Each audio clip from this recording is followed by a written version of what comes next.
got tired of being around family and friends and not being able to smile and being able to talk. And I woke up one morning and said, hey, this is it.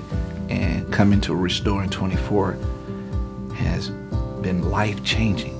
But the greatest joy I had in Restoring 24 was my 86-year-old mom.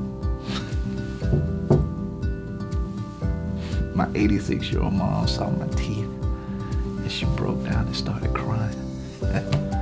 She was, and not tears of sadness, but overjoyed that in her lifetime she got to see her baby boy with teeth that looked good.